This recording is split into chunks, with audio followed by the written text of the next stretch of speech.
Bills fans, I'm not even going to attempt to lie to you. I'm not going to tell you a white lie. I'm not going to tell you a partial lie. The truth is, this was likely the worst season y'all will have in the last 5 years. Shut up, the Bills! It's not outside! It's not outside! Yeah, we the Buffalo Bills. Yeah, we the Buffalo Bills. You better know that. Look how we throwing and catching, cause we are unstoppable, yeah. You better know that. Look how we running and hitting, cause we are unstoppable, yeah. Reppin' the mafia, yeah.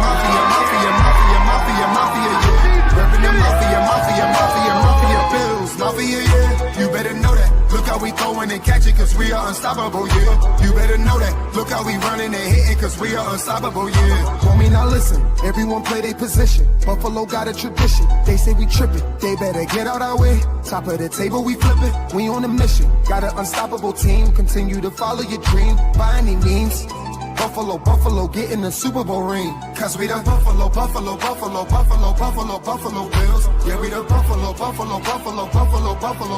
Bills. You better know that. Look how we throwing and catching, cause we are unstoppable, yeah. You better know that. Look how we running and hitting, cause we are unstoppable, yeah. Reppin' the mafia, yeah.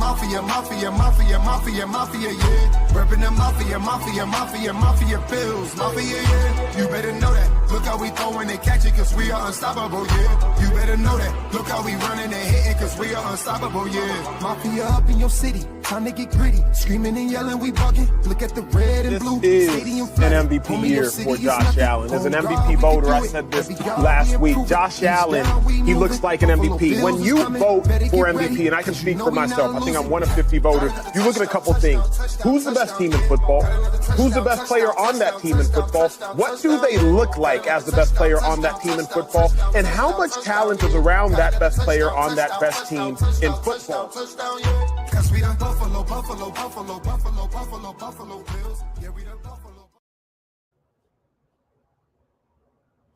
And good evening, everyone, and welcome to another edition of the Coast to Coast podcast.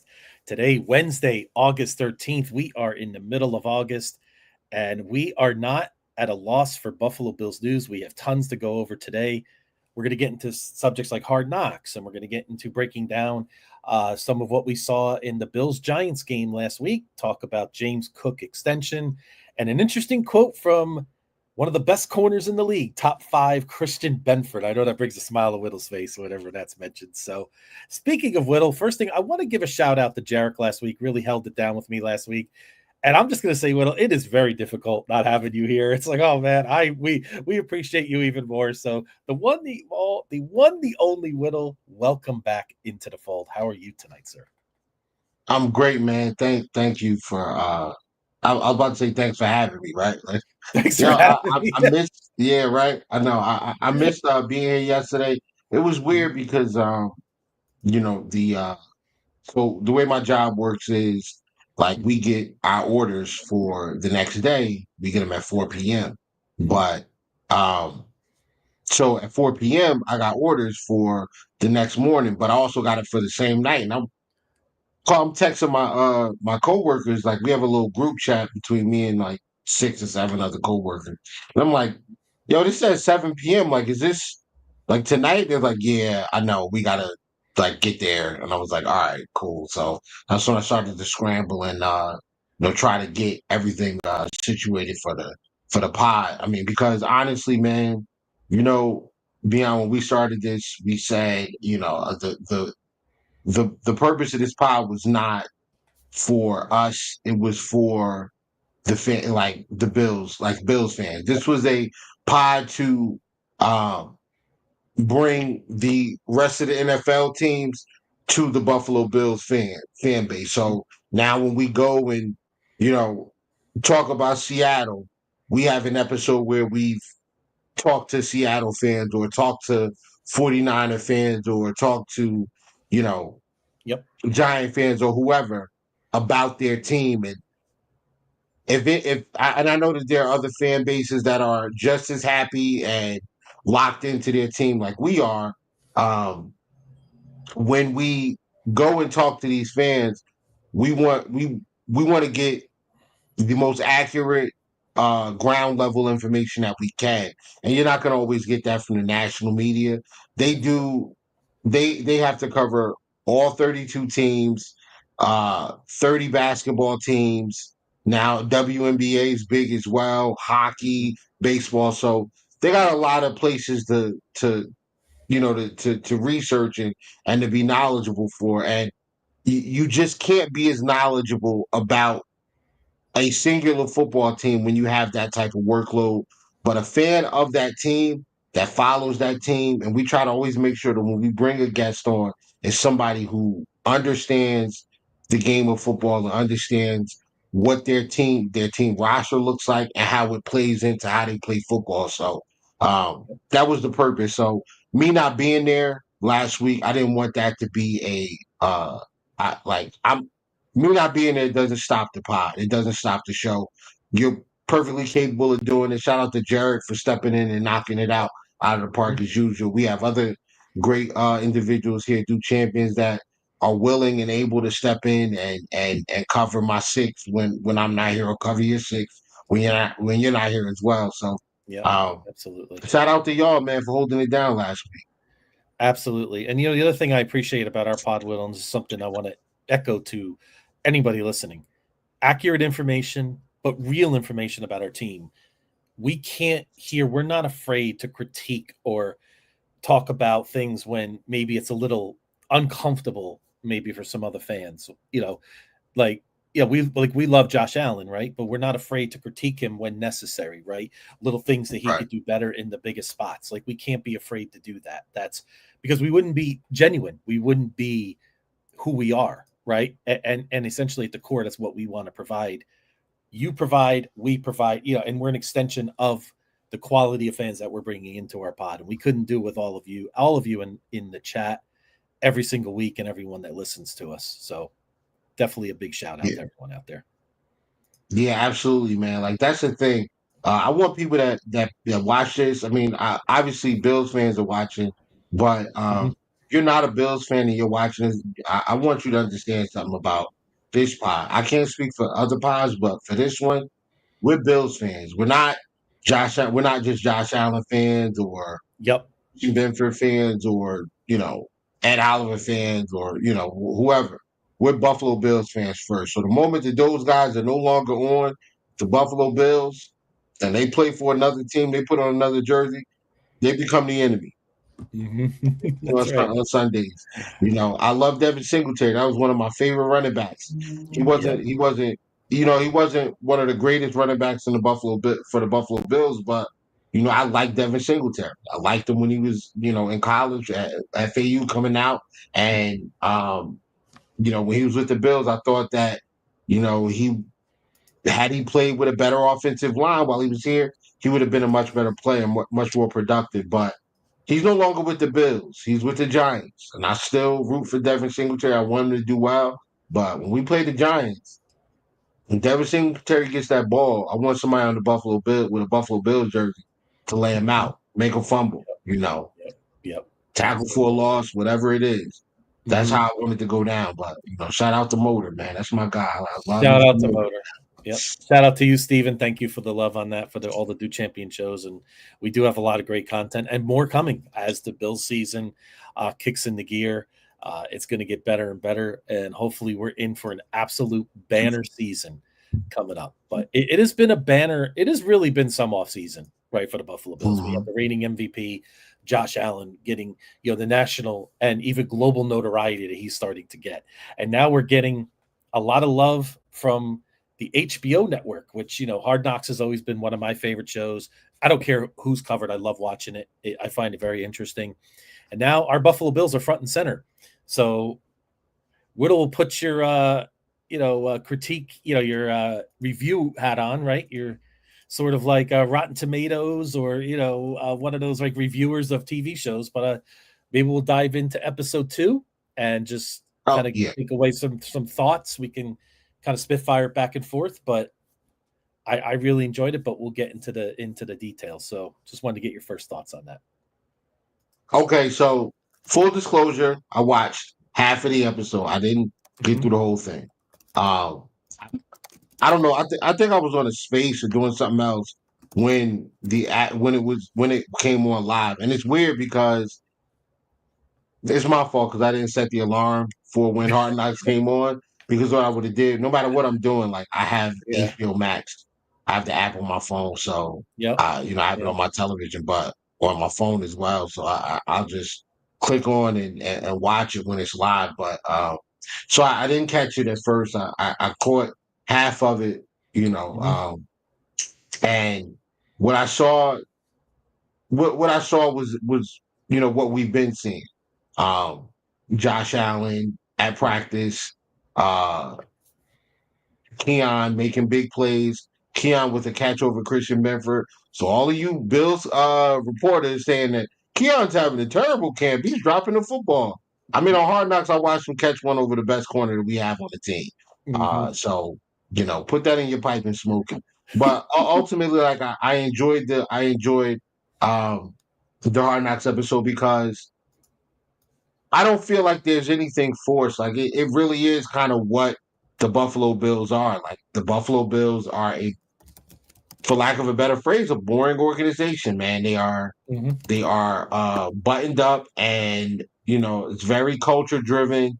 It is attention to detail, you Mhm. know, and they're just focusing on doing the little things right, and those turn into doing the big things right. So um what I did see with I watched the whole thing with Sean McDermott and his skincare routine. Had no idea that he was dealing with that. I don't know how. Like I understand the Bills fans. Some of you guys have never forgiven him for 13 seconds, but like we've got a heck of a coach, and I don't know how. I don't know how, based on what this team looks like and where we are, how you're a Bills fan and you're not rooting for Sean McDermott to be successful. That Mhm. I don't understand. Um, if they talk about KJ Hamler Scooter one more time, I, come on, like enough, right? Yeah, it was cool. KJ I mean, Hamler Scooter, bro. I do like the KJ Hamler story that you don't have Penn State guys, so I'm very impartial to my Penn State players.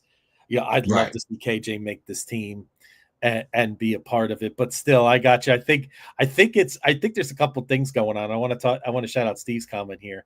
I'm shocked that Keon Coleman hasn't been a part of this yet. I unless maybe they're Oh, saving I'm him. sure it's coming. Yeah, Like, yeah, how do you not have Keon Coleman, who's an amazing personality, not be part of it? So maybe they're just like, they know we're waiting for it, so we're going to watch it. Still zero comments from your guy, Matt Milano. Not a peep yet, which are we really shocked? No, right? So bro. that's one I thing in haven't. particular.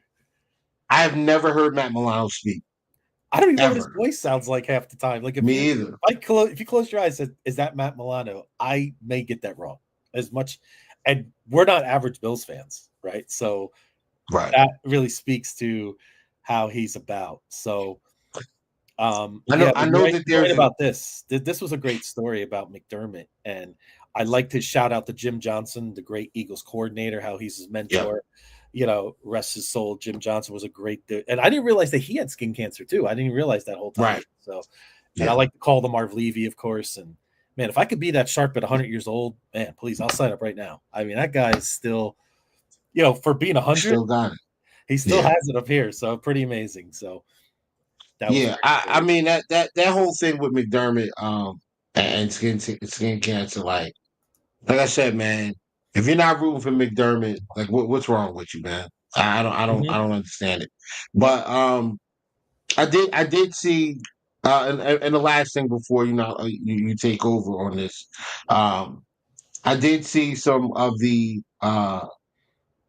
business side of things where you have Terry Pagula kind of floating around asking questions, things like that. I thought that was pretty good.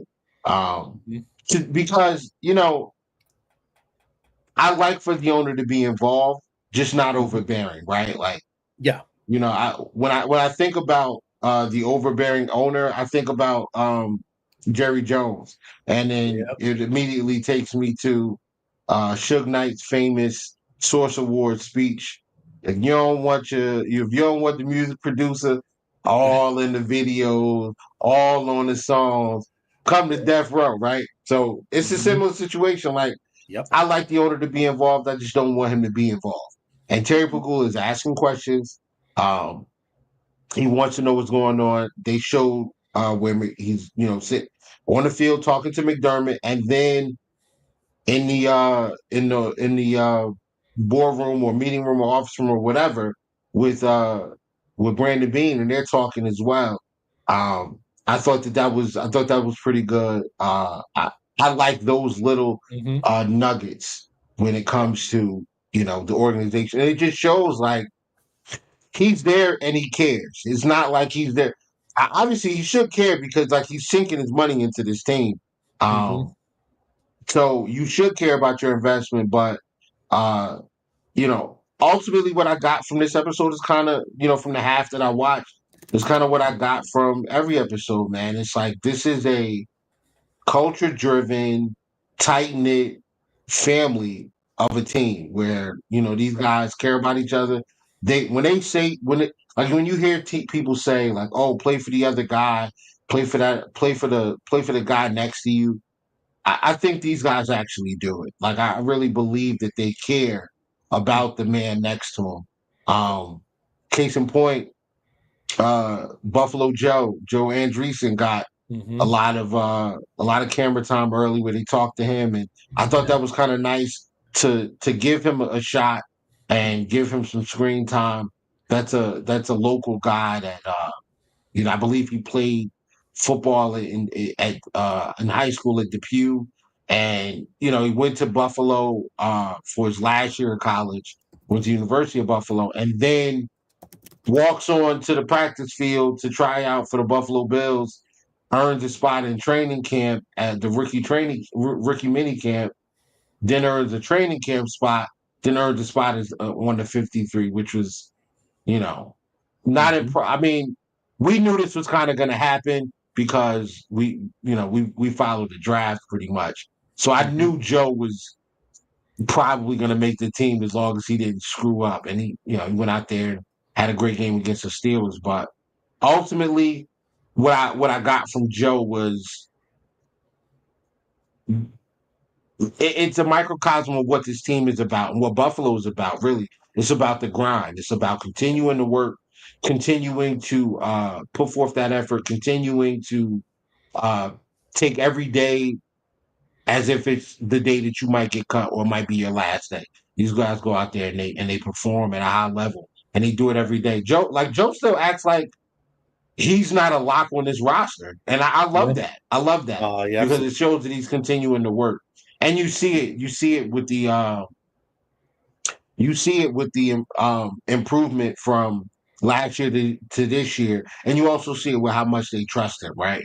Like they were Mm-hmm. willing to cut Bale Inspector. I know Bale Inspector got injured, but like they were willing to cut him, and he was the backup Mike. So now the backup Mike is Joe Andreessen. That's his job, So, yeah, take it away, man. What did you get from the Absolutely. Oh, show? absolutely. Got quite a bit for you, so I'll condense it as much. Joel and hearing Buffalo Joe's story took me back to when we had Dr. Reggie Brown on our pod. He used to play for Right, Houston. He went to an HBCU school. He was undrafted. And remember, we told him he was one of the 29,000 individuals that have played at least one game in the NFL. yeah, And I remember he was taken back by that. I said, just think about what you accomplished, right? yep, Undrafted, played 4 years in the NFL. And I think about, but it made me think of when I saw that, it made me think of him, just how incredible Joe's story really is, right? To right, be undrafted, a Buffalo kid, right? Whittle, this is like you or I, right? Growing up in New York, like somehow I played college basketball at like Monmouth, right? And then I got a tryout with the Knicks and they put me on for a 10-day contract. I mean, what are the odds, right? It's just being right. from the area, like your favorite team. It's just an amazing story what Buffalo Joe has gone through. And I want to bring up Steve's comment, and I'm going to pivot to Terry Pagula. When Terry Pagula couldn't remember who number 44 was. And the funny thing about Terry Pagula is I know most Bills fans love Pagula, and I like Pagula. But there's an alternate side to me with Pagula, and that's the Buffalo Sabres. Now, if you're a Buffalo Sabre fan, you're pulled in bloody directions. And when he couldn't remember that, I just grins like, that's and I just think about what's going on with the Sabres, right? So there's always Yeah, that little tie into that. The one thing about Pagula I noticed, Whittle, I don't know what it is about you could tell the difference between a millionaire and a billionaire on the screen, can't you? Like, doesn't Terry just Yeah. looks different, right? It's just there's something I don't know what. There's only a couple thousand billionaires in the world, right? So they Mhm. walk to a different drum. They're not one of us. I mean, let's just be honest. They're it's just how Yeah. it is, Man right? doesn't have a care in the world, bro. You Not a know, care. it does not. No. And he had the shindig, he had a party at Terry's, so that was pretty good to see how he had everybody there. And he talked about Kim Pagula a little bit. That was great. And of course, the Hamler story. You're right. I love the scooter, but I've had enough of the scooter. I'm scootered out. So that's cool. I want to hear about Hamler making the team now. I think that's one of their, they always identify a few players, right, that they're going to follow to see if he makes the team. So Hamler's one of those. The backup quarterback situation, which we're going to get into in our breakdown, that was an interesting little thing. And the one story that was really, it's funny. Damar Hamlin's story is always pretty powerful, Whittle, but the way that HBO presented it, it hit again, right? When they showed Damar Hamlin in camp and the heart rate's going up, you could kind of feel it, right? It was great. And just even though Damar Hamlin, listen, you and I are very objective about where he is on this team. You just got to love his story every time you hear it, and just what he's done and how he's taken it forward. And his testimony was just, it was incredible. Like you can't not root for a guy like Damar Hamlin. And like you said, we have a Right. lot of guys on this team that are really easy to root for, right? And Colin Cowherd I don't always agree with Colin Cowherd, but he always says it's good to be boring when you're a top team, right? Sometimes Josh Allen was joking around. He had some funny jokes. He's got a dry sense of humor. It's how he is, right? So, and I like that, but that's all I want from him. I don't want any crazy comments, quotes, or anything else. I want him to be boring during his interviews. I'm good. You perform on Sundays. You take us to the promised land. You know, just give me, just give me that. So I know some fans always want more. Maybe we're looking for a little bit more in terms of, let's say, more flair.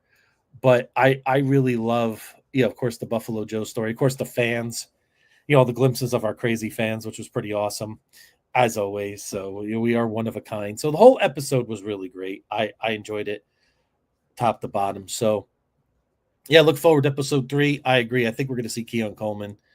Maybe we'll get a hello out of Matt Milano. We'll see. But, maybe that would be right. They should have to say like one word just to troll, right? That would be something like that, right? You shouldn't say anything more than that. So, but overall, I thought this was a better episode. Episode 1 had its moments, but it was a little boring at times. But again, that's our Bills. That's what we love.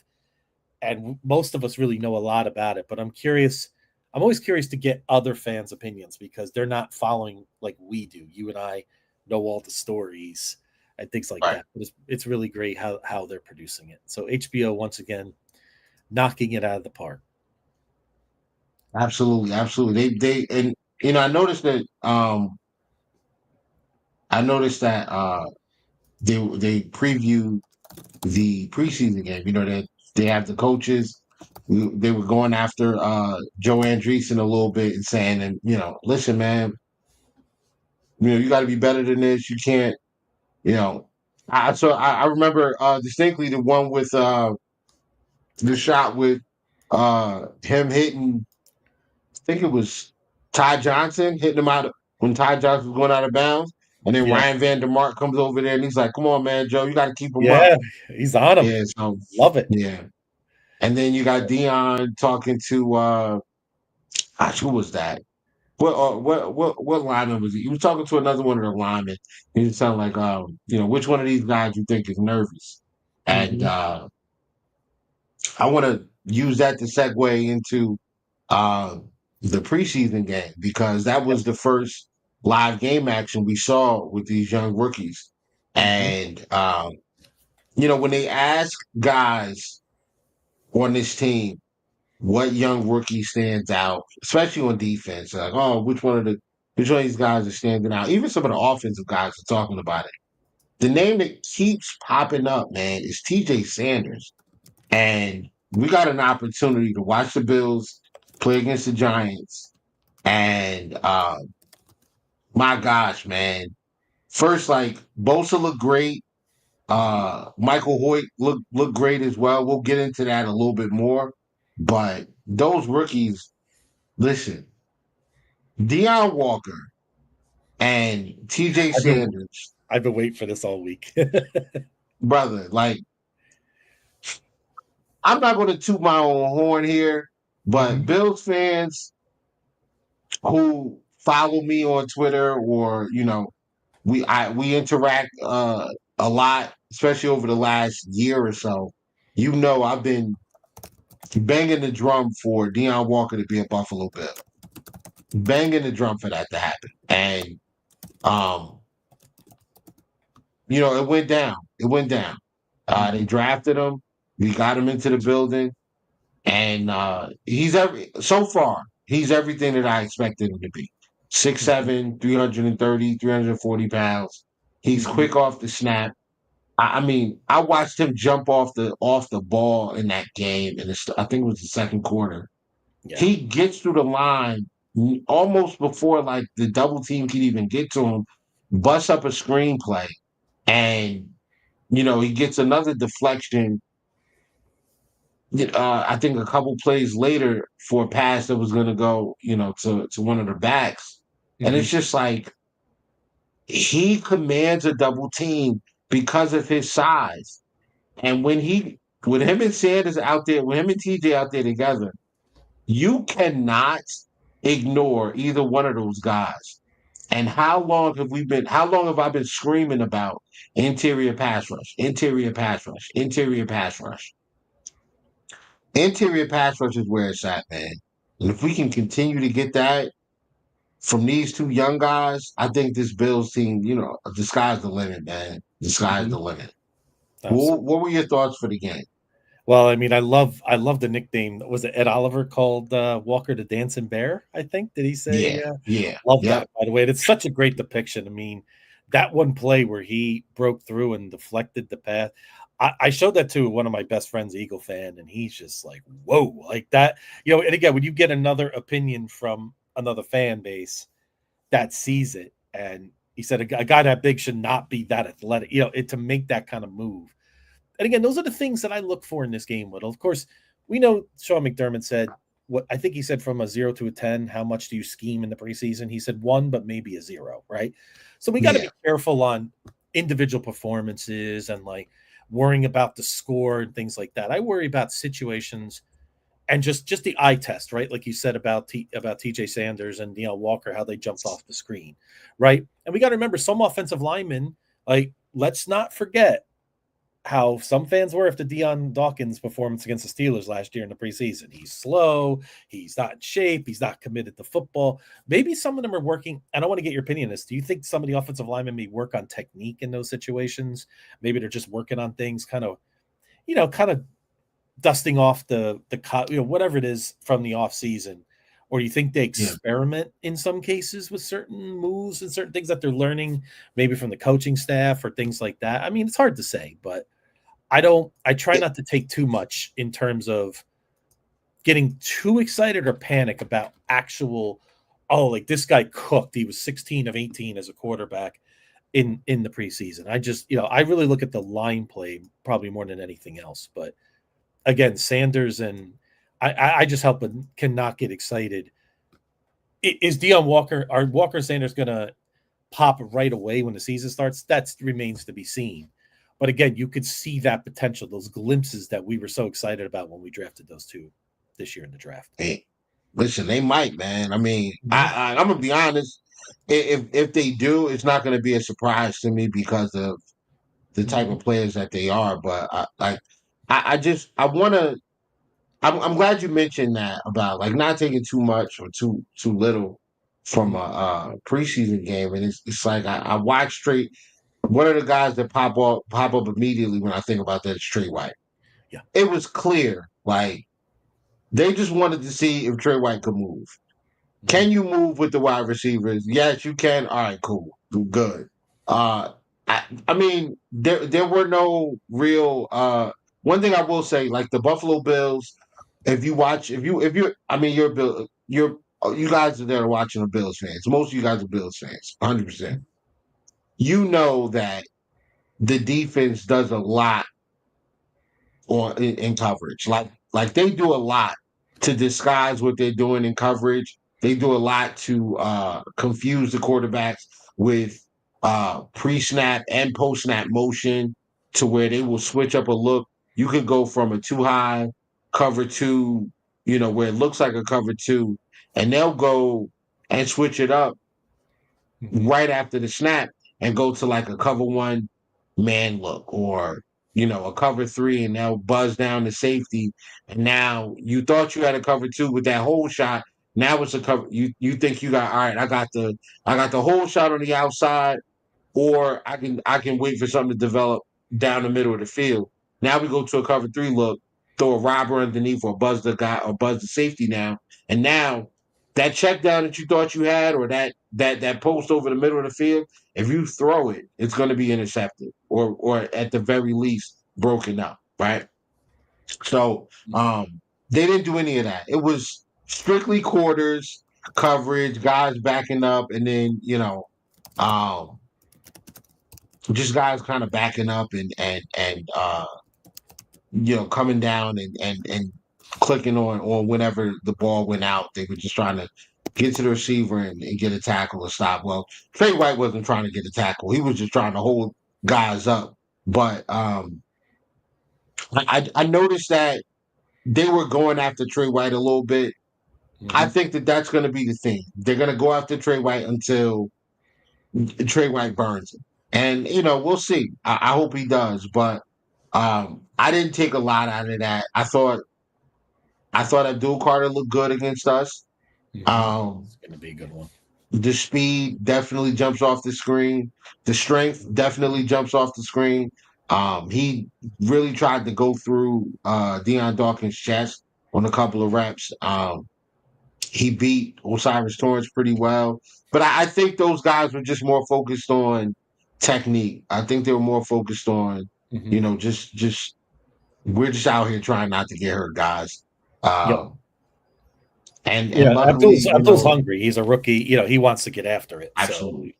So, And speaking about not to get hurt, like, can somebody give Taron Johnson a memo? Because while Trey White is out there not trying to tackle anybody, Taron Johnson is a missile shot out of a cannon every single time he steps on the football field. Walks off the field after being, getting his bell rung a little bit, gets evaluated. They release him to come back, and coaching staff smartly said, "Nah, dog, you're done. You're done because we need you when the season starts." So, I know you're not listening, but somebody get this out to Taron Johnson. Dog, chill out, bro. Chill out until week one. Like, we need you for the Ravens game, bro. Relax, okay? Good God. I would love to ask a player though, like that. Is it harder to slow it down? Does that make you more susceptible to injury instead, or you just play? Because I don't think Taron Johnson knows the word slow, right? He plays everything fast, right? Which I admire that so much about him and have for so long. But does it? Sometimes when you're trying not to get hurt or trying not to win, right? You say, sometimes that's when things burn you. I'd love to get like some opinions on that from players in that case. But I agree with you. I would just love to see him slow it down a little bit in that case. But speaking of our rookies, Steve said he loves Hancock's efforts in the preseason. Kid's a hitter and played well. Do you have any thoughts about Hancock? Another one of our promising young rookies we've seen so far this year. I thought he was excellent at safety. Excellent. I thought he was excellent. Obviously, he didn't go against ones. He went against the twos, but rarely out of position. I thought he covered ground well. I thought he was in the right spot. I thought he communicated very, very well. Him and what's the old guy's name? The Derek Forrest. I thought they communicated very, very well when they were on the field together. That was big for me to see that, because the safeties are very important in this defense. So when you have a guy that's a rookie like that, you see him out there communicating. You see him out there talking, adjusting things, making sure he's in the right spot. And then, even though it was called back because of a offside penalty from one of the rookies that did not pop off the screen in a good way, he was right there for an interception. I thought he tackled well. Yeah, listen, Hancock. If in my opinion, Hancock is shooting up the depth chart. I would be surprised if he's not at bare minimum safety number 4. Bare minimum safety number 4. But Absolutely. Sean McDermott, after the game, was asked directly, "Do you think Hancock's going to see more reps in safety after his strong play?" And he said, "Absolutely not, because we have a plan for him." And I think that plan is going to be more along the lines of playing the nickel, being the backup, the primary backup nickel, and then spot starting or spot playing at safety if needed. I think you'll see, in my opinion, I think you're going to see Cam Lewis switch permanently to safety. And I think that's better for him, despite him being, like 5'9", 5'10", whatever. I mean, he reminds me of Taron Johnson in he's all gas, no brakes, always. And I think the safety spot's probably better suited for him from a coverage standpoint.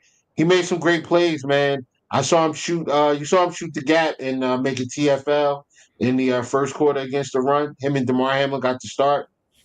So yeah, I was impressed. I was definitely impressed with the guys that with some of those guys, especially on the defensive side of the ball. One thing, Whittle, about the safeties, I'm going to put this quote in our chat, and I'm going to bring it on the screen about Cole Bishop. I found it pretty interesting from McDermott, and you wonder if, because you're right about how the safety position is so important, but do you take anything from this? What McDermott's saying, is this a little bit of a, hey Cole, you better step up here. I'm getting a little impatient. Maybe guys like Hancock or somebody else, or maybe could these guys be pushing? I mean, as crazy as it sounds, even though he's a second round pick, we know this league moves fast, right? We have options. Or do you think, is that something that if I were Cole Bishop, do you think should be like, hey, light bulb goes off for me, I better get on the field and make some plays here? Or no, do you think it's just more of a frustration thing from him about Cole wants him to get out there and show? Yeah, I think it's more along the lines of like, bro, we need all hands on deck. They're installing the defense. They're installing all of their checks. They're installing all of their different calls and things like that. And he needs to be out there for that. Yeah. He needs to be like, it's one thing to talk about it, but it's another thing to actually walk through and do it while you're on the field, right? You want to see how guys are moving. You notice a guy that's missed a lot of time as well this offseason with Taylor Rapp, but you haven't heard McDermott say anything about that. Why? Fair. Taylor Rapp knows the defense. He's going into his third year into this defense. He knows it. They're not worried about that. So with the safeties, I'll say this much. It's definitely a situation where that's one of those positions where you can't miss a lot of time because of how important the safeties are to the defense. So if you're going to be on the field for the Buffalo Bills at the safety position, there's got to be a level of trust there. And McDermott, in order for him to trust you, he's got to know that you understand what he's asking for on a down-and-down basis, and you're able to execute it at a high level. So, not that Cole can't, but until we see it, man, it is what it is. But real quick, before we move any further, let's take care of something that we always seem to forget about. Let's play these Bills real quick, man.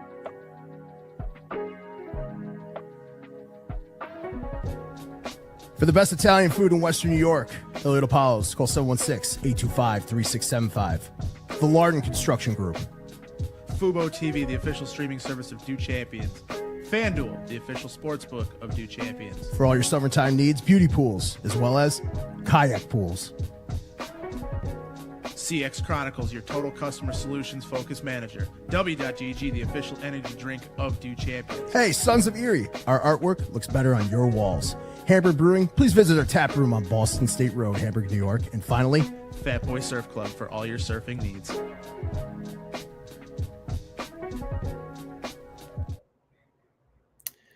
And we are back after paying the bills. Thank you to all our great sponsors. And we are back for part 2 of Coast to Coast here on this Wednesday night.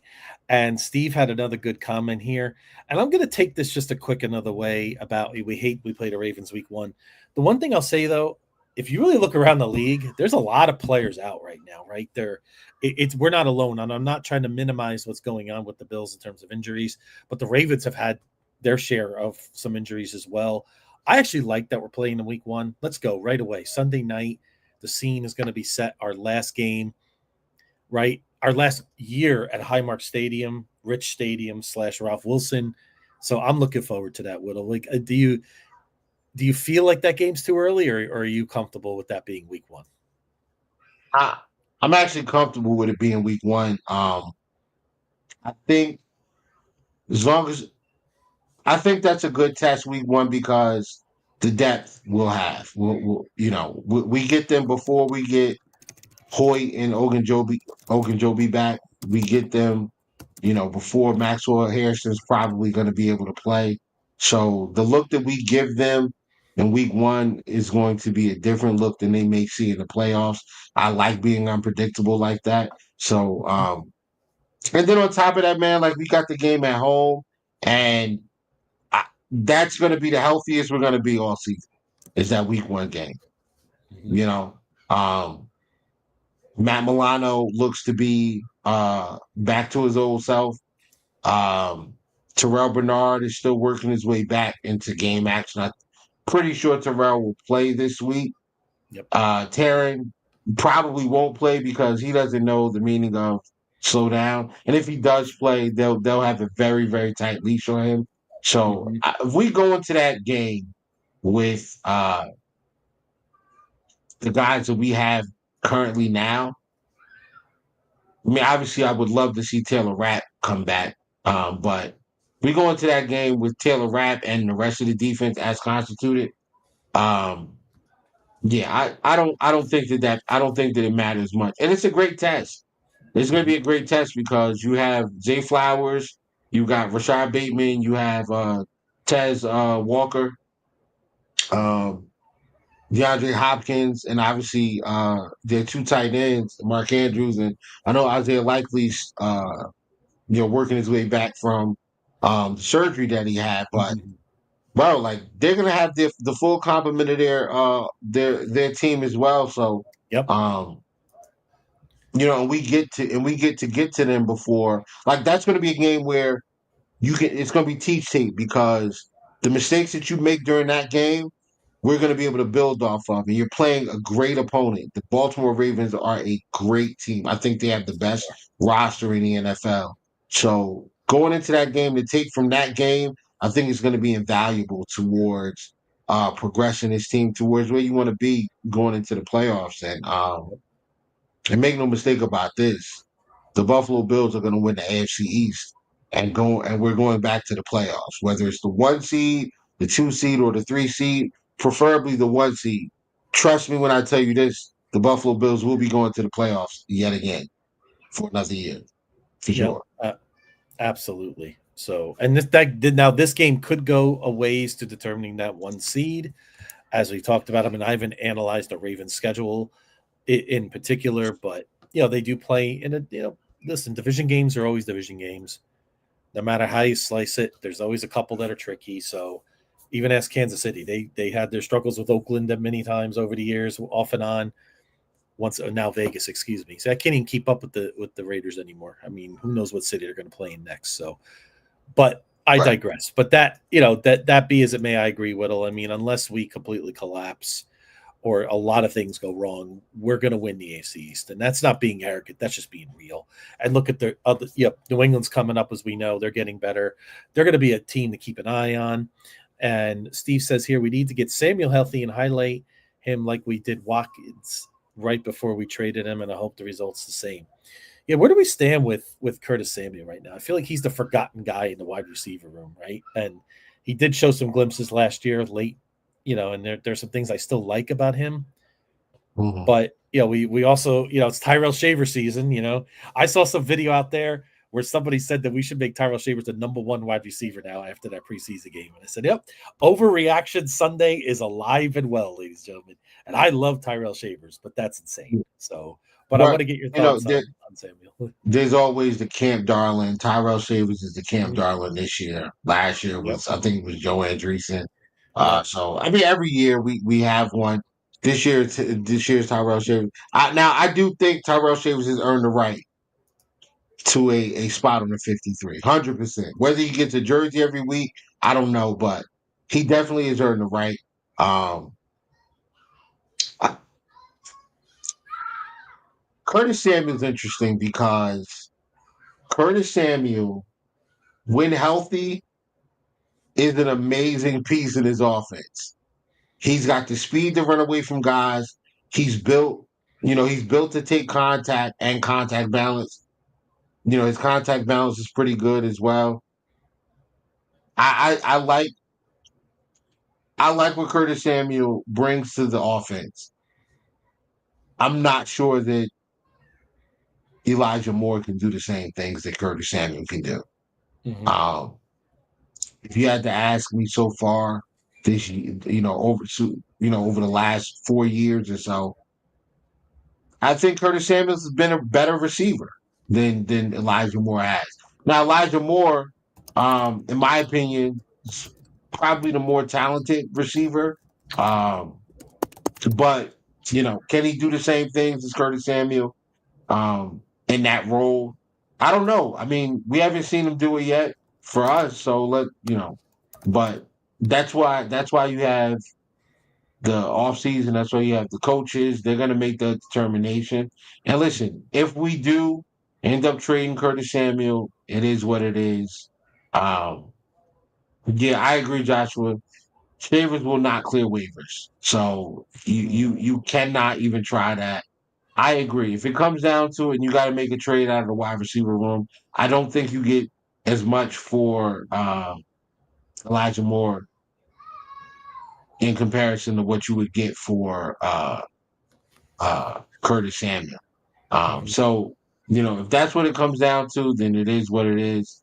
I'll be fine with it because again, I'm a Bills fan, not a Curtis Samuel fan. Even though he's kind of local, he's straight out of Brooklyn, New York. Um, Okay. yeah, it'd be tough. If I would not like for him to be gone, but if he does, if they do move on from, I can understand, and I'm fine. Like I'll be all right. We got Absolutely. Josh Allen. We got Josh Allen. Throw whatever receiver in here. We'll be all right. Yeah, and true, and the pieces have to fit too, right? So, like, if you're Right. going to keep a Shavers, who would he be a better? If you're going to move on from Elijah Moore or Curtis Samuel, I don't think we're moving on from either of these guys. But let's say we did Yeah. hypothetically, who would Shavers best fit to supplant that production, right? Or has that skill set? Would it be? Is it either of them at that point? Or No. I think we like what we saw out of Matt Collins last year. Mhm. Tyrell Shavers is built kind of similarly to him. Yeah, good Big, point. tall receiver with Mhm. downfield speed. I think that they could put him in that type of role. I also like the option of having him. I also like the option of having him on the field and that freeing up Palmer or Keon to work in the slot because you still have a big downfield target on the boundary, and you can move one of those guys into the slot. And I think both of those guys will. I think both those guys in the slot present. Obviously, they present different challenges to the defense, but I think both of those guys are matchup issues for most teams. Now, obviously, Marlon Humphrey, week one in the slot, that's going to be a difficult. That's a difficult nut to crack, and or for the offense. But that's what you got to do, man. Like that's the team you're going against. We got to get prepared for that. So whatever we can do to create mismatches and create an advantage somewhere else on the football field, let's do it. Let's move guys around. Let's get pre-snap motion going. Let's move Mhm. guys around and use that orbital motion to get guys free releases and really get this offense going. And Yep. speaking of the offense got a nice shot in the arm today. We knew this was kind of coming because he fully practiced yesterday, so we knew that they were probably very close to the deal getting done. But James Cook has been extended. Uh, he's going to remain with Buffalo for the next 4 years, $48 million deal, 30 million guaranteed. That puts him at number 3 in the NFL in guaranteed money at the running back position. That's correct. Um, I I am good with the deal. Mm-hmm. I'm not overjoyed. I'm not upset. I'm good with the deal. I do think that James Cook has earned an extension. He's earned a contract. I don't think he ever should be. I didn't think he should ever be in the range of the $15 million that he was originally asking for, and I also thought that $8.5, $9 million was kind of a slap in the face based on what he Yes. gives this offense. Mm-hmm. Um, but 12 was like the sweet spot. We've been talking about that. 11, 12. I think if he's right around there, that's fine. 12, 12 and a half would have been okay. He signs for $12 million a year. I'm happy about. I'm good with that. Yep. You know what? Screw it. I'm happy, bro. I'm happy. Yeah. I'm glad we got this done. Let's get it. Let's get it behind us. Let's do it.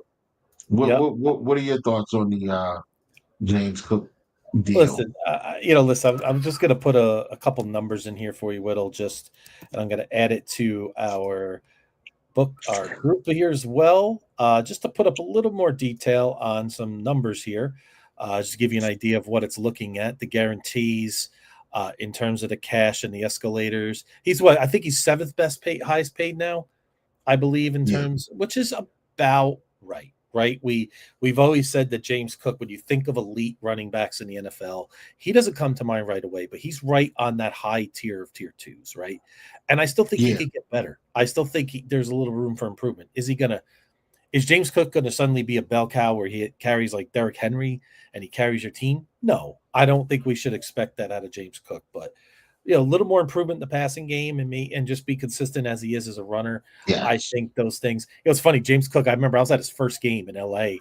Where we were at the SoFi, fumbled on his first play, the first snap. I'll never forget yep, that. I was like, oh boy, is this James Cook who we drafted, but he's really he's earned it. I agree, Whittle. I feel like this is, as a fan, I felt like this felt like a B to me. It's not an A. It's like, oh, it's incredible. I mean, but I think it's about right, right? We yep. always hear that, oh, you don't pay your running backs, but what's the alternative at this point? We're in our Super Bowl window right now. James Cook holding out for a long time, or holding in as he does, that was a good sign too. And once Josh says, I gotta have him, if you're a friend of Josh, you get signed, right? Usually. So, right. But that will lead into our next thing. We'll talk about that in a minute. But I think overall, and Steve hit it right here. It's a 3-year, $30 million deal. What it feels like to me, the Bills said, okay, maybe you can't get the 15 you want, but let's give you a little more guaranteed money. Is that fair to say? You feel like that was kind of like that beam will bend on this side. Maybe it doesn't look the same optically, but you're getting, and I love the emotion that Cook showed when he signed. I thought that was great, and it really speaks to, he really wants to be here, Whittle. If he didn't want to be here, he would be home. He wouldn't even be with the team. So definitely nice to see you, Galactic, as well, and Joshua as well. So, and I agree, that's exactly what happened. But that's where I'm at with it, Whittle. Onward and forward, we look at all the 4-year deals we've given out, and we have our core, right? For the most part, we have a couple of other things coming up, which I know you want to elaborate on in terms of Yeah. the aftermath of the James Cook extension. Yeah, I mean, to sum this, to kind of sum up the off season, I feel like that was like the final piece to the puzzle, man. And when I say the puzzle, I mean like the puzzle to the off season. You know, the motto for Brandon Bean, um, Sean McDermott, and the Buffalo Bills has been draft, develop, and retain. And what they did was they drafted James Cook, they Mhm. drafted Rousseau, they drafted Bernard, drafted Benford, they drafted Elam, Shakir, Oh, and yeah, no, they drafted these guys. They developed them. Benford, and as far as the numbers say, Benford's a top 5 corner in the NFL. Like argue with a wall somewhere, or argue with your mama about that. Um, Gregory Rousseau is one of the best run defending defensive ends in the NFL. Khalil Shakir, yeah, he can't. We that's all right. We got the better back, and yeah, there's no argument about that anymore. yeah, Um, yeah, yeah. yeah, Shakir's established himself as one of the better slot receivers in the NFL. He's also established himself as a security blanket, catching well over 70% of the targets thrown his way. He's great after the catch as well. Terrell Bernard, I gotta say Terrell Bernard's a top 10 linebacker in this league. Mhm. Uh, you go back to his 2023 season, you look at what the numbers that he put up. 2024 was a down year based on that, but still a solid year. And I think this year, with Matt Milano there, he's going to have a really good year. Um, you're getting all of those guys, and I mean, all those guys signed, like, those are pretty team friendly deals that all those Mhm. guys signed. So maybe they paid a little more for James Cook than he wanted to, but um, you got all those guys. Like, that's what it is, man. I saw a tweet. I think it was from the Steelers fan. What's his name? Jeez. I don't want to screw it up. I'm not gonna put it out there until I have the right information. But Mhm. the tweet was basically saying, like, remember, 2 years ago when the Bills moved on from, the offseason 2 years ago, when the Bills moved on from Poyer and Diggs and Davis and Mitch Morris, and a lot of these guys kind of just went off into, we either cut, or in Dave's case, we traded them or let them walk.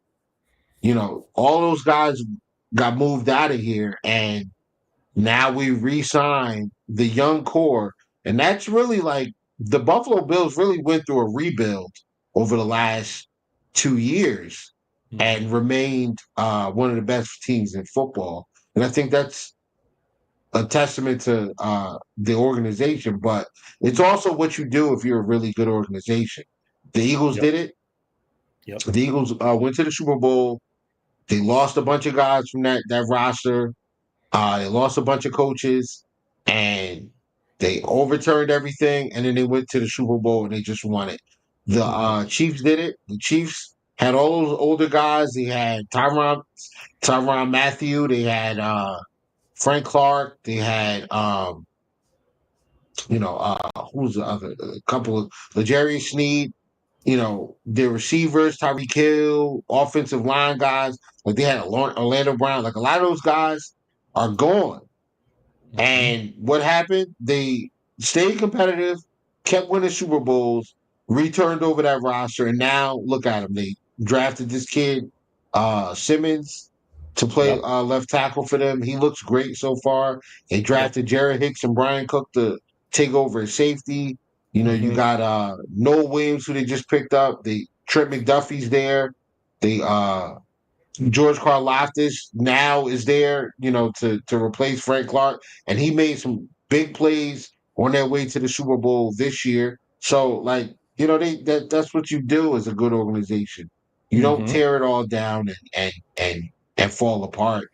You compete, you rebuild while you're still a good team, and you get right back at it. Another team that I want to give credit to is the Rams. Rams won a Super Bowl. They had a bunch of older guys. They, Yep. let a lot of those guys go. They sent a lot of their early draft picks away to get to that, to get the players for that Super Bowl. And they hit on the draft in the fifth round. They hit on the draft in the sixth and the seventh and the fourth and Mhm. the third and all those guys. And now look at them, now Yeah, look at they these did it guys. without Darren high Verse. picks, which Right. and cap held in some Yep. cases too, Yep. which was very Yeah. impressive. Yep. Cam Kitchens draft pick. The guys that got Brian Young on the Mhm. edge out of Tennessee draft pick. I think he was a fourth round pick or something like that. Like, They got a lot of guys, man, that they just hit on. They managed to hit on a lot of those guys. Even some guys on the offensive line. They got Kyron Williams, I think, was like a 5th-round draft pick. They just Yep. re-signed him. So, like they did it. They did it the same way, man. So, the one thing that we got to do is get to the Super Bowl. Now, speaking of that, I want to bring up a stat that I saw on wasn't First Take. What's that show with Nick Ryan and the rest and Chris Broussard? Oh, I forget the name of it. What is that? It's on not First Take, but First. No, it's not First Take. Oh, what is it called? First Things First. First Things First. Yes, It had a first. They brought up a stat, and shout out to I know a lot of people don't like Nick Wright, probably not Chris Broussard either, but those guys like right now with Acho's show being gone, and no longer no longer having the facility. I think that might be the best show in the business right now. Is First Things First. Shout out to those guys; they do an amazing job. It's called Dog, man. You gotta get him a little more credit, man. Come on, bro. You see that? You see that? Yeah. I did. It's on a roll. Listen, they brought up a stat and they said Josh Allen has 7 playoff wins. He's the only quarterback with that many wins that has not been to a Super Bowl. Yep.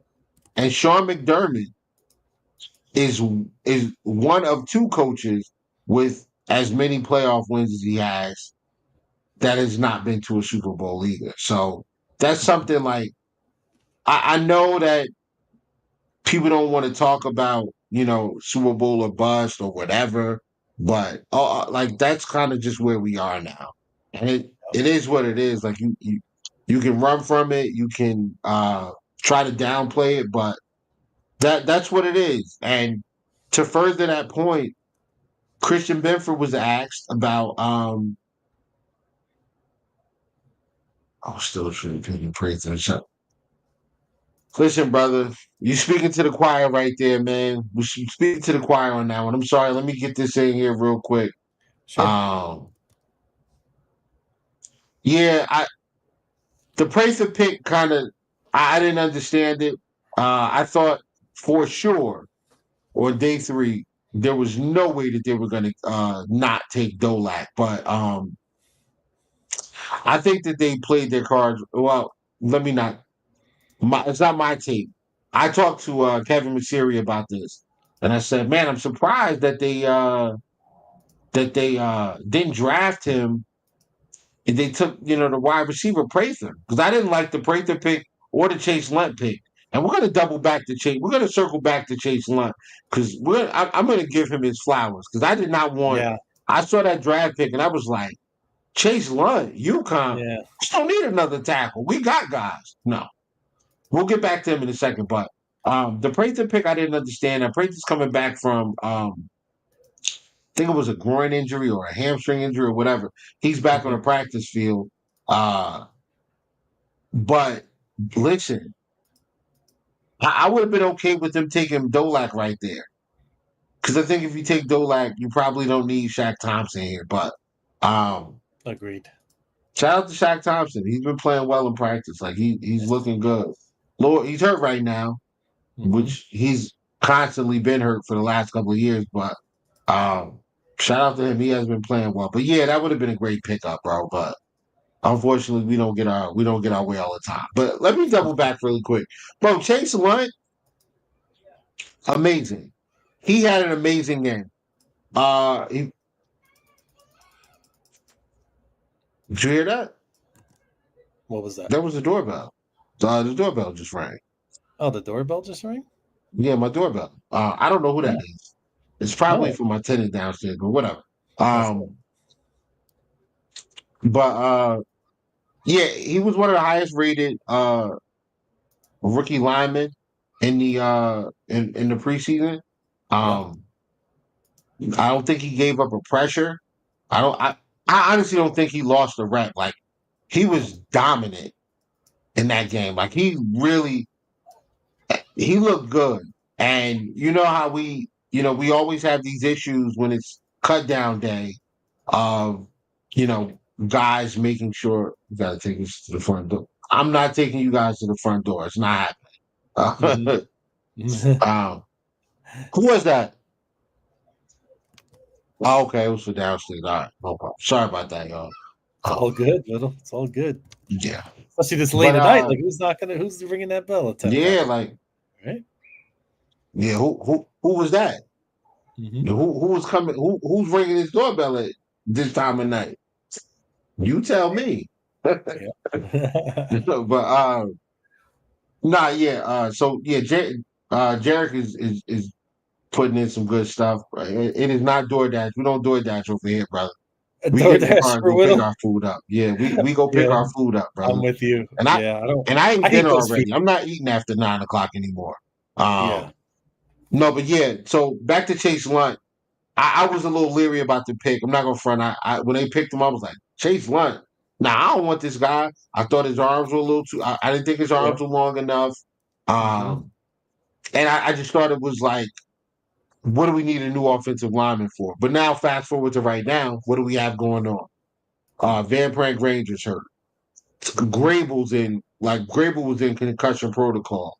We keep losing guys, especially on the offensive line. But then you have a guy like this step in, and he was amazing, man. He was amazing. So now, like, that's an even bigger luxury. Also, let's talk about Spencer Brown with the recurring back issue. Spencer Brown's a dog. Like, he's one of those nasty offensive linemen that you need to have on your roster. I remember when we had a guy, I call him the bully, Hmm. Richie Incognito, Magneto. and Yep. I loved every second of him in the Buffalo Bills uniform. He was a mean guy, man, mean, and I loved Hmm. it. I loved it. I loved that. I loved that about him. Yeah, I'm sure he was a Chroma pick as well. I But agree, Carlos. Hmm.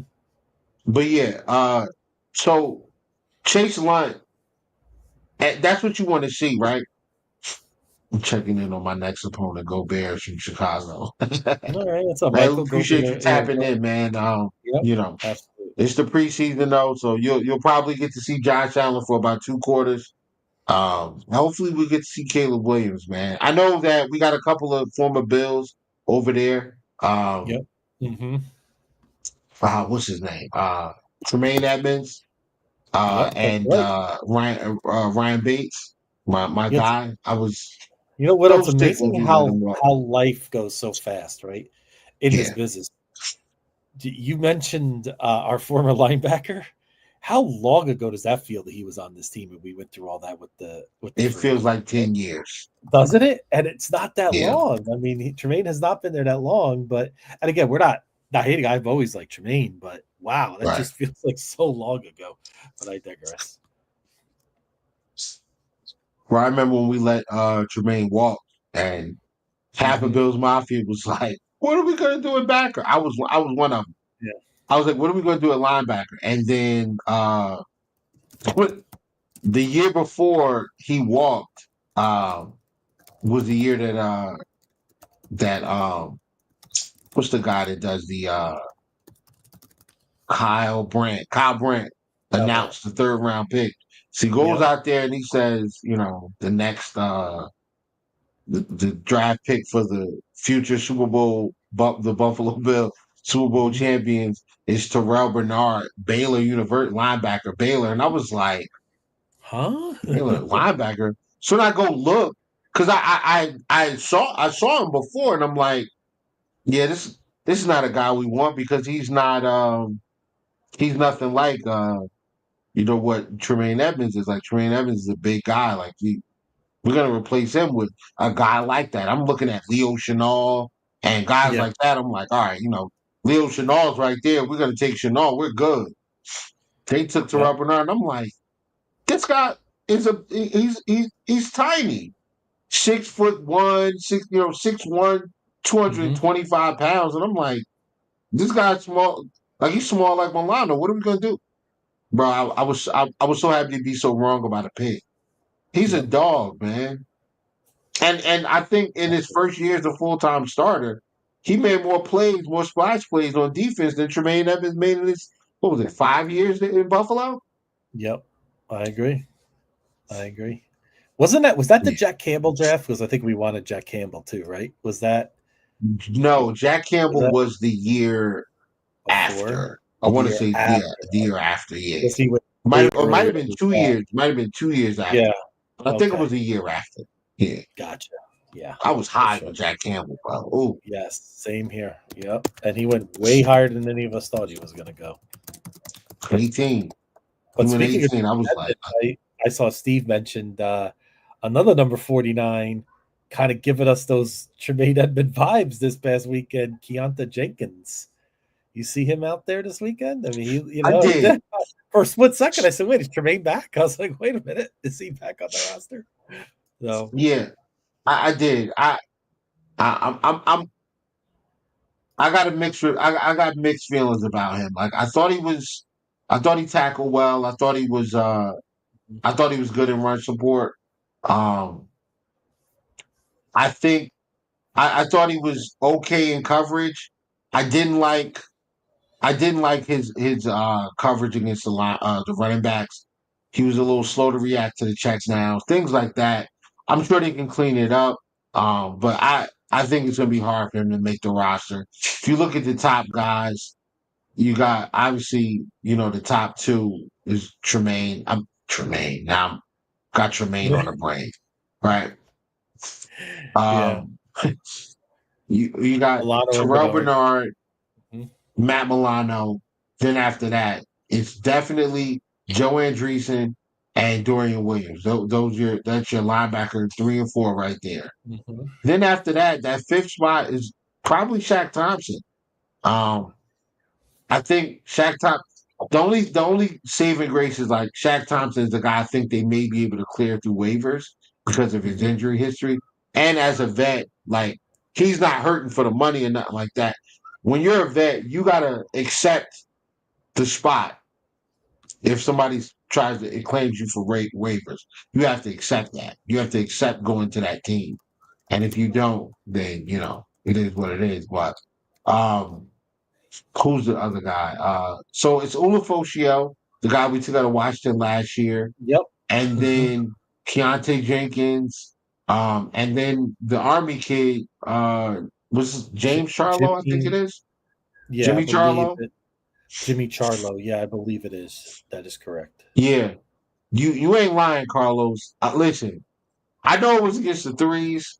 I know it was against the threes, but I thought he set the edge well. I thought his reaction and his closing speed Mhm. was very good, and Mhm. he is a sure tackler. A Yep. sure tackler. I like him a lot. I don't know what he looks like in coverage. I'm hoping to see that this week. I'll be paying attention to Mhm. him. He's got a shot to not. I think he's got a shot. Obviously, I think he's got a shot to make the practice squad. Mhm. Um, He's got but McDermott written all over him. yeah, Versatility. I Yeah. honestly, bro, like I Mhm. feel like they keep this kid on the practice squad. He's gonna make the 53 next year. Mhm. I really think if he makes the practice squad, they keep him on the practice squad all year. He's making the 53 next year, 100%. Mhm. I I see the same type of trajectory as a Buffalo Joe, where they keep him on the practice squad as much as they can, and then they bring him along slowly, and then he's going to be on the roster. Absolutely. Actually, I can't even say that, Doc. Buffalo Jordan, we didn't even put him on the practice squad. We couldn't because he was Nope. going to get snatched up last year. So, Mhm. I mean, we're but definitely going to have a couple things. We're definitely going to have a surprise cut. I mean, who's that's going to be? I mean, I don't think it's going to blow us away, but it's going to be someone that a lot of us are not going to be happy with. And number you think it's two, Hamlin? you know, Hamlin is such a, the thing about Hamlin is No, I just, Hamler. Hamler. oh, Hamler. Oh, Hamler. I was going to say Hamlin. Hamler, yeah, I just don't know if he makes it, Whittle. It's Shavers is going to make it really difficult uh, in terms of, getting rid of Hamler. I mean, now we are going to have two extra spots, right? Because Hoyt and who's our defensive lineman again? I'm always drawing a blank. Hogan Joby. Joby are both going to be out 6 weeks. Do you think that enables Right. us to keep one of these guys, maybe go a little deeper on that position where maybe if we can't, decide, maybe we say, hey, we keep both Hamler and Tyrell Shavers, or do you think we're definitely choosing one or the other in this scenario? I think at this point, I think the wide receivers go like this. I think it's Shakir, Palmer, Coleman, Mm-hmm. Samuel, Mm-hmm. uh, what's the boy's name? Elijah Moore. Elijah Moore. I think those are your 5 locks. I'm not missing anybody right now. Nope. So I think those are Nope. your 5 locks. Unless Chanot. I mean, you think Chanot has an I outside think shot here? Chanel is the 6th guy. I think Chanel's the 6th guy because of what he brings on special teams. And it's Mm-hmm. not just like returning. He's also playing on kick coverage as well. He's also good at kick coverage as well. Gotcha. Yep, because I think that don't you feel like special teams they're trying to get a little bigger now on special teams Yeah. because of the Mhm. the rule changes and things like that. So that's something to keep an eye on there. And that's the other thing. Shavers can also play kick coverage. Like he can also play special teams. He's a bigger guy, 6'4", 6'5". Yeah, you're right, Josh. If we cut Codrington and you can keep 6 receivers, Mm-hmm. and you can keep them all year. That's the thing. You can keep them Yep, all year. And I it's think the true. 6th guy is going to be Chenault. Mm-hmm. So I still think it's an uphill battle for Shavers to get in there because I think It the is. 5 guys are set. If Yep. they were to move on from, I think if they move on from Curtis Samuel, that opens up the spot for Shavers, which is something I Yes. think they Yeah. may If we do. deal somebody, that to me would definitely lock it in. I mean, I'm not sure exactly why they would trade Samuel at this point, unless it's just a numbers game and they feel they could save that money for something else Yeah. or someone else to add. So we'll have to see how that plays out. That's going to be one of the more interesting side notes here in the next couple of weeks. I'm really interested to see how that all goes down. That's the thing, Any? though. I think they're following Hamler around the way that they Mhm. were over the first 2 episodes, and they featured him in episode 2 because Yeah. there's got to, it's still a television it's still a production. They're looking for one guy that doesn't make the team that they can really, tug at those heartstrings and, you know. So I Yep. think he's Yeah, probably that could the for guy. this. Yeah, because that's coming right down to the August. Dog asked earlier. Cut down day is Yeah. August 26th. We got 13 Yep. days to that. So, yep. So, and even Steve said, Shavers was a special teams ace in college. They don't use him there much, which I find interesting. So, I mean, could be other reasons, but yeah, I think Hamler is going to get cut at the end of the day. Or again, maybe if there's some trade out there where another team wants him for a 7th, or maybe we flip a pick. So you never know. 7. Who They got to knows? get more than that. Stop Maybe a playing. 6th. I wish we could get more, Will, but we'll have to see. I have to see. So that's gonna be interesting. Any thoughts on the? And this is something we hopefully never rears its head this whole season, unless it's for ball cap Josh. But backup quarterback, do you have any feelings about White or Trubinsky at this point? In I terms of know who should Trubisky win the missed. I know Trubisky threw the ball to Kincaid on a drag route when he could have hit Elijah Moore about mm-hmm. 15 yards down the field and would have led to a touchdown. Yep. Listen. I think when we look at uh, when you look at Trubisky, you know what you're gonna get. Like you know what it is. Like it's a low ceiling, but it's a higher floor than a guy like Mike White. Mm-hmm. Whereas I think if, let's say, hypothetically, Josh were to go down, I Mm-hmm. think Mike White can, if Josh goes down for 5 games, I think Mike White can win us 2 or 3 games Yep. because he's not unwilling to throw the football. Now he's going to turn it over for sure, but he's also going to take those chances and get the ball downfield to the wide receiver. I mean, we saw that when he was with the Jets, man. He came out there and he actually won that. He won the starting job. While I think that was what wasn't it when Aaron Rodgers was hurt? Or no, was that before Aaron Rodgers got there? I think it was I think it was before. before Rodgers got there. Before Yeah. Rodgers got there. So yeah, he played well, man. I liked Mike White when he was with the Jets. I'm happy we got him now. Um, if it was up to me, I'm choosing Mike White. What Yep. about you? I'm kind of feeling it the same way. I mean, it was funny how all GMs here, they want to find the next Josh Allen.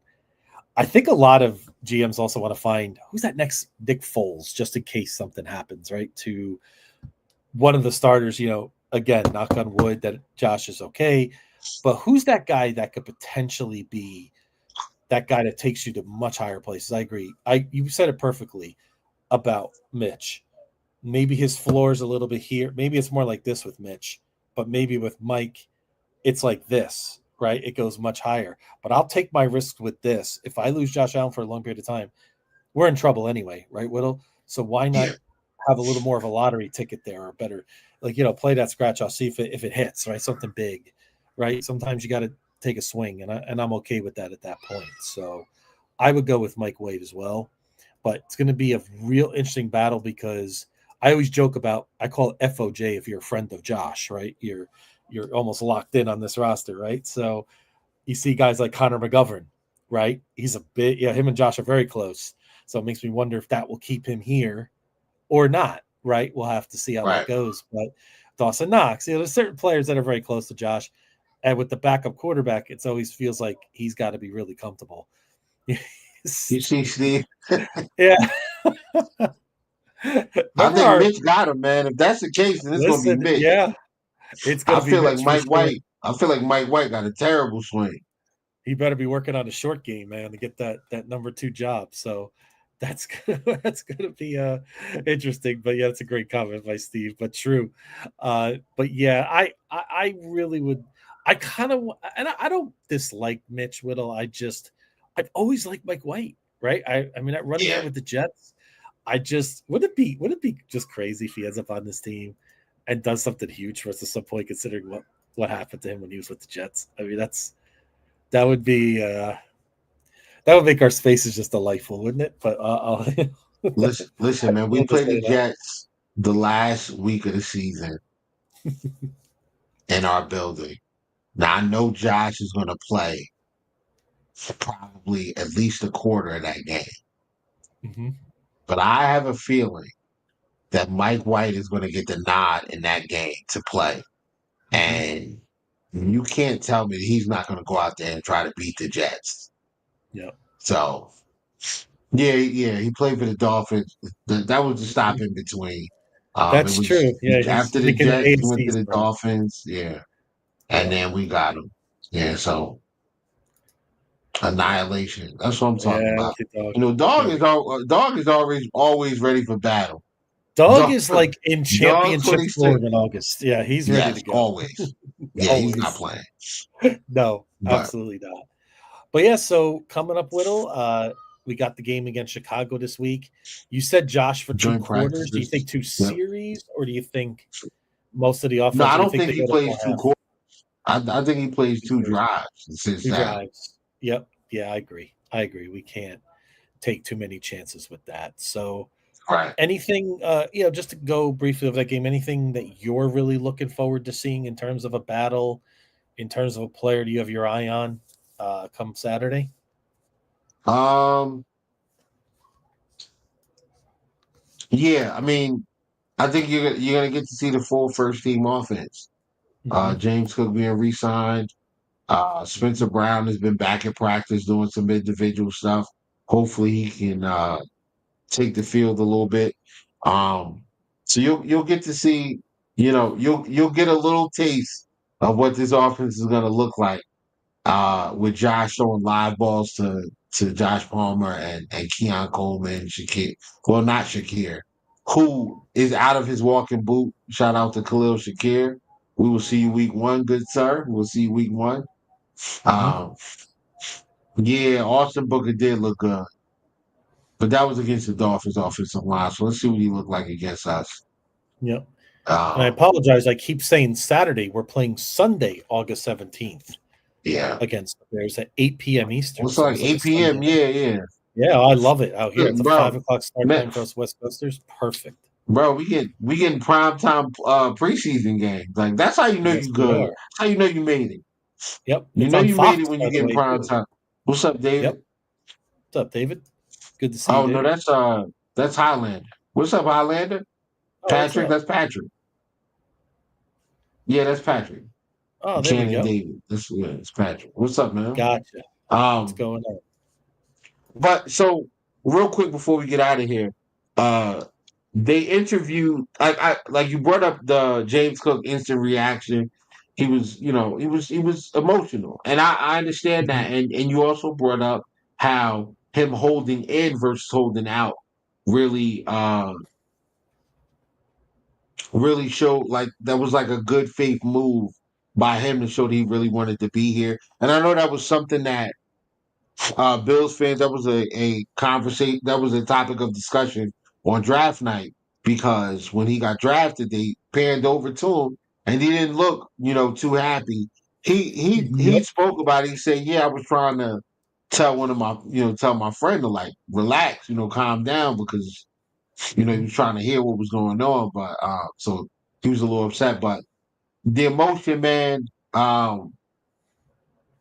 it's great. I love seeing that because you you work so hard to get to a point in your profession where you're recognized as one of the best, and he's gotten to that point. So all of the Pop Warner games and the early mornings or late nights where he's up in his room or in his backyard or outside or whatever, practicing and working on his footwork and things like that, racing and running and trying to keep his body up.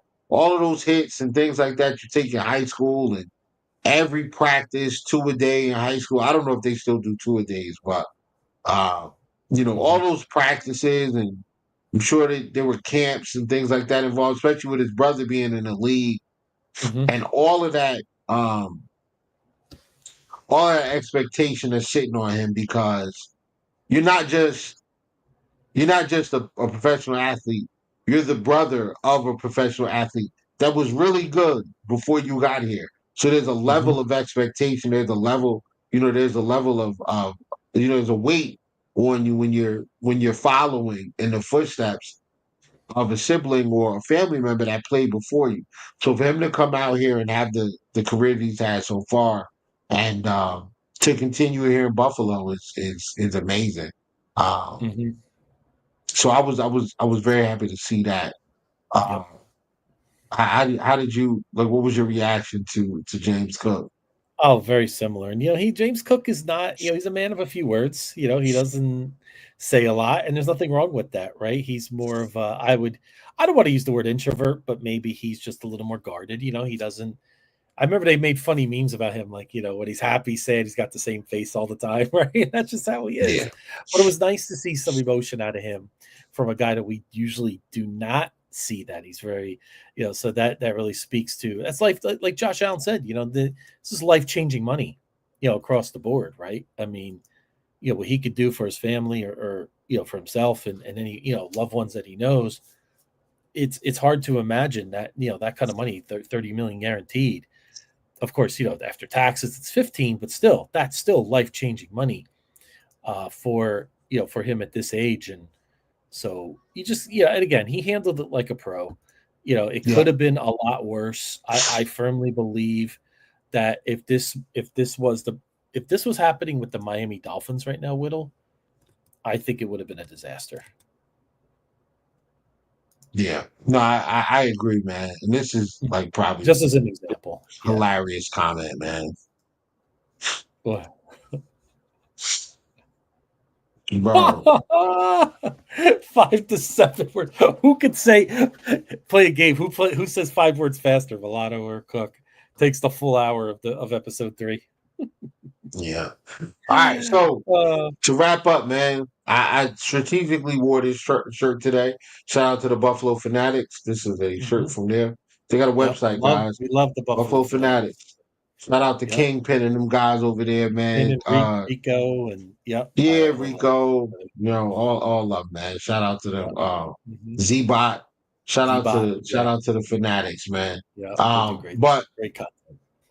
Absolutely. Love their content, man. Love their content. We'll talk about that offline, but you know, I'll reach out to them guys, man, you know, and see if we can collab a little bit. But yeah, and before I go, like I don't want to shout out the Fanatics without shouting out my man Rev, man. Shout out to you, Rev. Down there in Texas, man, teaching, doing your thing, man. Shout out to you, brother. But yeah, so I wore the shirt strategically because I wanted to highlight what they came in. You remember when Brandon Bean had his initial press conference, the things that they said when they, you know, when he got on the podium, the same thing with McDermott. We're gonna change the culture, we're gonna build a winning program here. And that's what they did. What did Bean say? We don't want to just be good one year.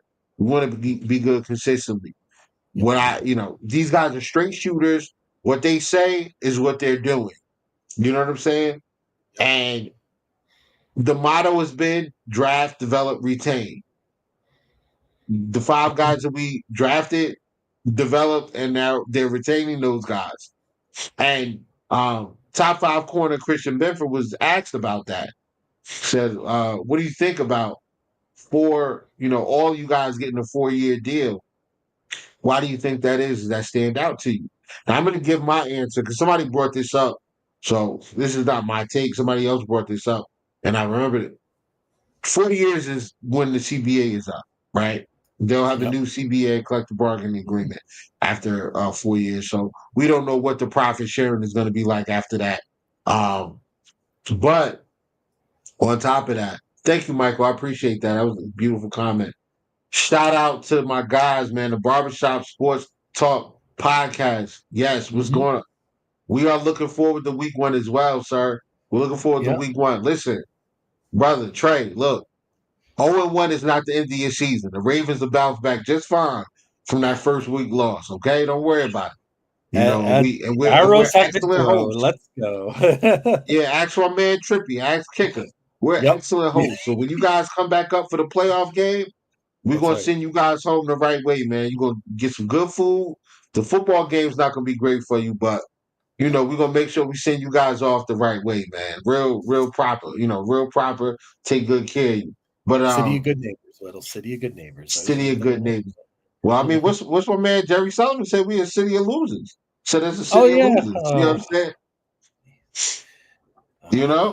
But anyway, Benford was asked about that, and I love that Benford's being more vocal this year. What he said was, hey man, what is that? They said, what does that mean to you? And he thought about it for a second. He's like, man, 4 Super Bowls, man. And I was like, whoa, 4 Super Bowls, like, we all right? He said, look, man, like that, and we gonna get a few. We're gonna get a few. And I love that because, and do I expect the Bills to go to 4 straight Super Bowls again? No. I don't expect that.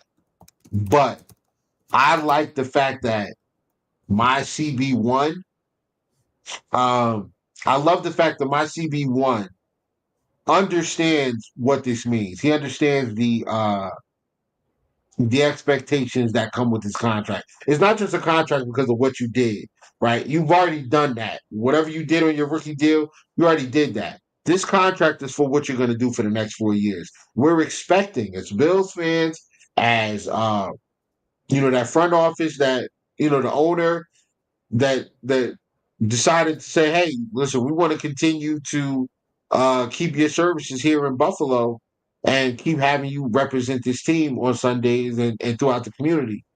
That's what they're expecting as well. We're all expecting this team to now get to a Super Bowl and win one. I'm in my 40s, guys. I need to go to a parade. To go to a parade.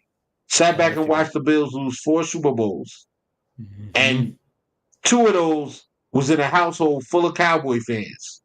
So I had to sit there with Cowboy fans and watch my team lose, get the doors blown off.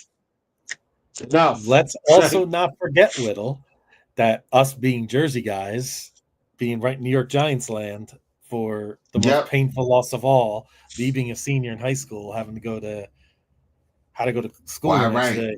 Oh, Why right? everybody was waiting for me. Like, are you kidding? Like, they were also crowded around my locker waiting for my arrival that morning, the day after. Yeah. The longest walk into school ever. But yeah, that was, yep.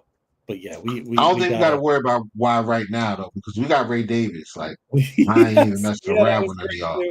too. That's, We by the gonna way, put Ray Davis out there real quick about Ray Davis. I really hope they highlight his life story because that's a pretty great story too. Like, I was kind of surprised. I Yeah, wouldn't, maybe they're saving that too, but I thought, because they were talking about, the great story of Buffalo Joe and all that. I think Ray Davis's story just really tugs at those heartstrings when you really think about his for journey. sure.